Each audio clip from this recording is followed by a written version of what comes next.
Hello traders, इनको trading hub में आप सबका वेलकम है। आज डेट है 13 दिसंबर और डे है ट्यूसडे। आज फिन निफ्टी की एक्सपायरी थी। वैसे फिन निफ्टी के अंदर हम लोग काम नहीं करते। चलिए डिस्कस कर लेते हैं आज के अपने ट्रेड्स कि हम लोगों ने किस तरीके से काम करा है मार्केट में आज, और लॉसेज हुए हैं कि प्रॉफिट हुए हैं उनका एक बार डिस्कशन कर लेते हैं। मॉर्निंग में डिस्कस करा गया था कि माइनर गैप अप ओपनिंग हो रही है near resistances, wait and see if it breaks upside और रिजेक्ट्स फ्रॉम हेयर। मतलब बेसिकली जो यहाँ का कहने का मतलब है वो ये है कि हम लोग एक रेजिस्टेंस के पास ओपन हो रहे हैं। रेजिस्टेंस किस चीज़ को बोल रहा हूँ मैं कि लाइफ टाइम हाई का, राइट। यहाँ पे ओपन हो रहे हैं तो मार्केट यहाँ पे ओपन हुआ है। अब इस चीज़ को ये ब्रेक करता है ऊपर की तरफ या नीचे की तरफ आता है, ये समझना सुबह सुबह में मॉर्निंग के ट्रेड में थोड़ा सा इंपॉर्टेंस रखता है, ठीक।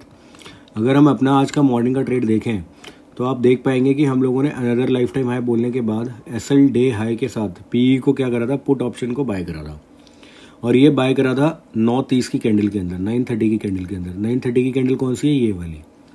इस कैंडल के अंदर हमने इस चीज़ को बाय करा था, पुट ऑप्शन को। ये इसलिए बाय करा था क्योंकि यहाँ पे एक लाइफ टाइम हाई का रेजिस्टेंस था। ये वाले अगर इसी वाली जोन को मैं थोड़ा सा एक्सटेंड कर दूँ, आप देख पा रहे हैं इस वाली जोन को अगर मैं एक्सटेंड कर दूं, देखो बाद का चार्ट देखने के बाद तो सब चीज़ें पता लग जाती हैं, राइट। वी कैन नॉट से बाद में यहाँ पे रेंज बाउंड हो गया या मार्केट हो गया, राइट। अगर आप मॉर्निंग के परस्पेक्टिव से देखेंगे तो आप देख पा रहे हैं यहाँ पे एक ऑल टाइम हाई का क्या था, रेजिस्टेंस था, ठीक। ऑल टाइम हाई के रेजिस्टेंस के बाद जब यहाँ पे एक नेगेटिव कैंडल बनी, उसके बाद हमने 9:30 के इस वाली कैंडल में, जो सेकंड कैंडल बन रही है, फोर्थ कैंडल पे हमने ट्रेड इनिशिएट किया। इस ट्रेड को इनिशिएट करने के बाद एक बहुत अच्छा नीचे की तरफ मूवमेंट भी आया। आप देखो यहाँ तक कैंडल मूव हुई है, ठीक। लेकिन उसके बाद वापस से इसने अपने आप को सस्टेन करते हुए ऊपर की तरफ मूव दिखा दिया। और यहाँ पे हमारी 50 क्वांटिटी से 100 क्वांटिटी हुई। 100 क्वांटिटी के होने के बाद हमने इसके अंदर क्या करा, एसएल बुक करा। एसएल बुक करने के बाद हमारा मेरे ख्याल से 1500 के आसपास का इसके अंदर लॉस हो गया था। उसके बाद सेकंड हैंड ट्रेड हमने फिर से इसी चीज़ का लिया 175 क्वांटिटी के साथ, और उसके अंदर ऐसा लगाया 181। ये बात है 10:40 की। 10:40 में भी कंडीशन देख लेते हैं क्या थी। 10:40 की कैंडल बनती है ये वाली, राइट, ये वाली कैंडल। अब आप यहाँ पे देखोगे एक पैटर्न बन रहा है, यहाँ से ये, यहाँ से ये, यहाँ से ये, और यहाँ पे एक ब्रेकडाउन आ रहा था इस ट्रेंड लाइन का, राइट। यहाँ पे एक ब्रेकडाउन आ रहा था। इस ब्रेकडाउन के ऊपर 10:40 के ऊपर मैंने एंट्री करी थी पी साइड का, क्योंकि एक हाई बन चुका था। जब भी आप एंट्री करते हो तो आपको ये पता होना चाहिए कि एक हाई डेवलप हो जाना चाहिए, उसके बाद ही आप एंट्री करो। अब यहाँ पे मेरा एसएल क्या था, 181 पॉइंट्स का, पी के हिसाब से 181 का, और ये मेरा डे हाई का एसएल था। वही चीज़ मैंने इसमें भी मेंशन करी हुई है, आप देखो, day bought again day high SL 181 का। लेकिन इसमें भी क्या हुआ, मार्केट थोड़ी देर नीचे आने के बाद रेंज बनाने के बाद वापस से ऊपर चला गया और फिर यहाँ पे जिगजैग हो गया। तो आप देख रहे हो बहुत बड़ा मोमेंटम तो आज नहीं हो रहा है, ठीक है, लेकिन कि आप एक रेंज के अंदर ही बहुत वॉलेटाइल मूव देख रहे हो। और ये क्यों हो रहा है आपको ये भी पता होगा, क्योंकि आज यूएस के अंदर सीपीआई का इन्फ्लेशन डेटा आने वाला है, राइट। उसके हिसाब से कल एक बड़ा मूवमेंट ऊपर की तरफ या नीचे की तरफ आ सकता है। मे बी वो ओवरनाइट हो, क्या पता गैप अप हो जाए, गैप डाउन हो जाए। लेकिन अगर आप इंट्राडे के अंदर देखोगे आज तो एक मोमेंटम बहुत रेंज के अंदर हुआ है। और इस रेंज को अगर हम कैलकुलेट करें तो आप देख पाओगे कि ये रेंज जो बनी है आज वो मैक्सिमम कितने पॉइंट्स की रेंज है, 150 पॉइंट्स की रेंज है, राइट। 150 पॉइंट्स के आसपास की रेंज ये बनी है। तो 150 पॉइंट्स के अंदर कौन क्या ट्रेड ले लेगा क्या नहीं ले लेगा, बहुत डिफिकल्ट मार्केट हो जाता है। ये ऑप्शन सेलर्स के लिए एक अच्छा मार्केट है। तो इसी को मद्देनज़र मैंने यहाँ पे पुट ऑप्शन के 2 ट्रेड्स लिए, उनके अंदर दोनों के अंदर एसएल हुए। फिर उसके बाद एक ट्रेड और लिया मैंने पुट ऑप्शन के अंदर ही। पुट ऑप्शन के अंदर ट्रेड लेने का रीज़न यही है कि हम लोग लाइफ टाइम हाई के पास चल रहे हैं और रिजेक्शन फेस कर रहे हैं। अगर आप यहाँ पे देखेंगे कंसोलिडेशन, तो ये कंसोलिडेशन नीचे की तरफ ब्रेक हुआ था। इधर भी एक ट्रेंड लाइन ब्रेक हुई है नीचे की तरफ। यहाँ पे मैंने एक पुट ऑप्शन बाय करा था, वो नीचे आया, बट इतना स्लो मोमेंटम है, स्लो मोमेंटम की वजह से प्रीमियम का डिके बहुत ज़्यादा हुआ। और यहाँ पे भी मेरा एक स्टॉप लॉस हिट हो गया ऊपर की तरफ। ये पोस्ट मैंने ग्रुप पे इसलिए नहीं डाला कि देखो अगर मैं ज़्यादा पोस्ट ग्रुप पे डालूंगा तो आप लोग भी उसको ट्रेड कर सकते हो ज़बरदस्ती, राइट। मेरा रिस्क रिवॉर्ड अलग है। अगर आज मैं 5,000-6,000 रुपये का लॉस करता हूँ तो शायद 1-2 दिन में मैं रिकवरी भी कर जाऊँ। लेकिन आप अगर उस ट्रेड को लेने के बाद लॉस कर जाओगे तो आपका बड़ा लॉस हो सकता है, राइट। तो उस चीज़ को मद्देनज़र रखते हुए, उस चीज़ को ध्यान में रखते हुए, राइट, मैंने वो ट्रेड टेलीग्राम पे नहीं डाला था, बट मैंने लिया था। और मैं इसको पोजीशंस भी आपको दिखा रहा हूँ, राइट। पोजीशंस के अंदर आज मुझे 9,000 रुपये का लॉस हुआ है। मेजर जो लॉस हुआ है वो हमारा 43,900 की पुट ऑप्शन के अंदर ही हुआ है। इसी के अंदर मैंने रिपीट ट्रेड्स लिए थे। 2 स्टॉप लॉस तो आपके साथ ही हो गए थे, राइट। यहाँ पे जो 37 का था, इसके बाद मैंने एक बड़ी क्वांटिटी 250-300 क्वांटिटी के अंदर और स्टॉप लॉस लिया 15 पॉइंट्स का, तो वो मिला के कुल मिला के 9,000 रुपये के आसपास, मतलब 8800 के आसपास का लॉस उसके अंदर हुआ है, राइट। नेवर माइंड, आप खुद भी देख पा रहे हो एक रेंज के अंदर काम हो रहा है, रेंज के कोई मूवमेंट ही नहीं मिल रहा, तो हम प्रॉफिट्स कैसे जनरेट करेंगे ऑप्शन बाइंग के अंदर, राइट। तो यहाँ पे एक प्रॉब्लम आ जाती है। ऑप्शन सेलिंग मैं अभी इसलिए नहीं कर रहा हूँ क्योंकि अभी हम लोग जितना भी डिस्कशन कर रहे हैं यहाँ पे वो ऑप्शन बाइंग से रिलेटेड कर रहे हैं।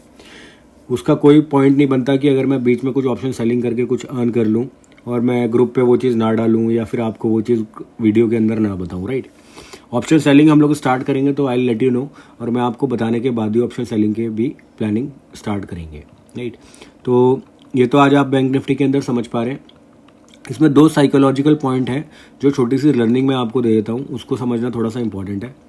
जैसे कि आप देखोगे कि शुरू में जो ट्रेड लिया गया था पीई साइड का, उस पीई साइड वाले ट्रेड के अंदर आप देखोगे मैं 100 क्वांटिटीज़ तक आ गया था। 100 क्वांटिटीज़ में आने के बाद मेरा एवरेज प्राइस था जो 220 रुपये का था। 220 रुपये के ऊपर मैंने लगाया 199 का एसएल, उसके बाद मैंने 189 का लगाया, क्योंकि सुबह सुबह क्या होता है थोड़ा मार्केट वोलेटाइल होते हैं, तो किसी भी साइड में बहुत ऊपर नीचे का मूव आता है। जैसे कि अगर आप ये वाली कैंडल देखोगे तो इनके आप देखोगे विक्स ही कितने बड़े बड़े हैं, राइट। तो कई बार क्या होता है छोटे स्टॉप लॉस ये फटाक से हिट करके ऊपर की तरफ मूव कर जाता है या नीचे की तरफ मूव कर जाता है, इसलिए 189 का स्टॉप लॉस रखा गया। बट जब आपको पता है कि मार्केट वहीं पे बहुत ज़्यादा टाइम स्पेंड कर रहा है, इसी जोन के आसपास बहुत देर तक टाइम स्पेंड कर रहा है, तो आपको स्टॉप लॉस अपने हिसाब से बहुत जल्दी क्या कर देना चाहिए, ट्रेल कर लेना चाहिए। अब आप देखो मेरा पहले जो इसमें स्टॉप लॉस का लेवल था और जो मेरा रिस्क इसमें इन्वॉल्व था, वो आप मान के चलो 189 के हिसाब से 33 पॉइंट्स का मेरा रिस्क इन्वॉल्व था। 220 की मेरा एवरेज बाइंग प्राइस था, 189 का था, तो 31 पॉइंट का मेरा स्टॉप लॉस था, मतलब कि 3,000 रुपये का स्टॉप लॉस मेरे अंदर इसके अंदर था। उसको मैंने ट्रेल डाउन करके कर दिया 1,000 रुपये, राइट। तो आपको ये समझना जरूरी है, और ये चीज़ मैंने इसमें मेंशन भी करी है, as we are spending time it is better to take a small answer SL and reenter again. तो जब भी आप इस सिचुएशन में फंस जाओ कि आपको एक रेंज में बन जाए मार्केट, राइट, अब आपको नहीं पता कि ब्रेकआउट या ब्रेकडाउन कहीं किसी भी डायरेक्शन में आ सकता है, तो आपको वहाँ पे अपने स्टॉप लॉस को ट्रेल कर लेना is the better option, right. और उसको री एंटर कर जाना वापस से उस ट्रेड के अंदर बहुत बढ़िया रहता है।